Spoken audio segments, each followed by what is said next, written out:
কবে থেকে শুরু হবে 2026 সালের টি-20 বিশ্বকাপ? আগামী বছর ভারত ও শ্রীলঙ্কায় যৌথভাবে অনুষ্ঠিত হবে টি-20 বিশ্বকাপ। ক্রিকেট বিষয়ক পোর্টাল ইএসপিএন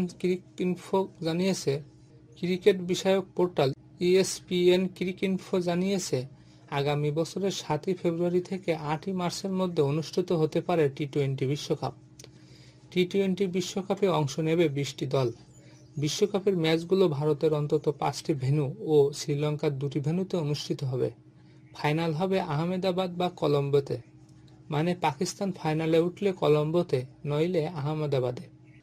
রাজনৈতিক টানাপোড়েনের কারণে এক অন্যের দেশে গিয়ে খেলছে না ভারত ও পাকিস্তান। সর্বশেষ চ্যাম্পিয়ন্স ট্রফি থেকে এ নিয়ে 3 বছরের সমঝোতা চুক্তি হয়েছে দুই প্রতিবেশী দেশের। 2026 টি-20 বিশ্বকাপে এরই মধ্যে 15টি দল নিশ্চিত। বাকি 5টি দল আসবে বাছাই পর্ব থেকে।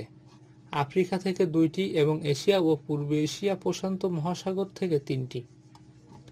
যেসব দল এরই মধ্যে টি-20 বিশ্বকাপ খেলা নিশ্চিত করেছে সেগুলো হলো ভারত, শ্রীলঙ্কা, আফগানিস্তান, অস্ট্রেলিয়া, বাংলাদেশ, ইংল্যান্ড, দক্ষিণ আফ্রিকা, যুক্তরাষ্ট্র, West Indies, New Zealand, Pakistan, Ireland, Canada, Netherlands ও ইতালি। এই দলগুলোর মধ্যে ইতালি প্রথমবারের মতো বিশ্বকাপ খেলবে। আগামী বিশ্বকাপের সংস্করণও সর্বশেষ 2024 বিশ্বকাপের মতো হবে। 20টি দলকে 4টি গ্রুপে ভাগ করা হবে। প্রতিটি গ্রুপে থাকবে 5টি করে দল। প্রতিটি গ্রুপ থেকে শীর্ষ 2টি করে দল সুপার 8 পর্বে যাবে। সেখানে আবারও 8টি দলকে 4টি করে 2টি গ্রুপে ভাগ করা হবে।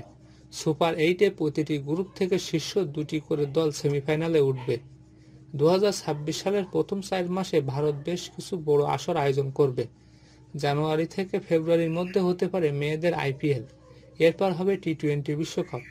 এই দুটি টুর্নামেন্টের পর 15 মার্চ থেকে 31 মে পর্যন্ত ছেলেদের আইপিএল অনুষ্ঠিত হওয়ার সম্ভাবনা আছে।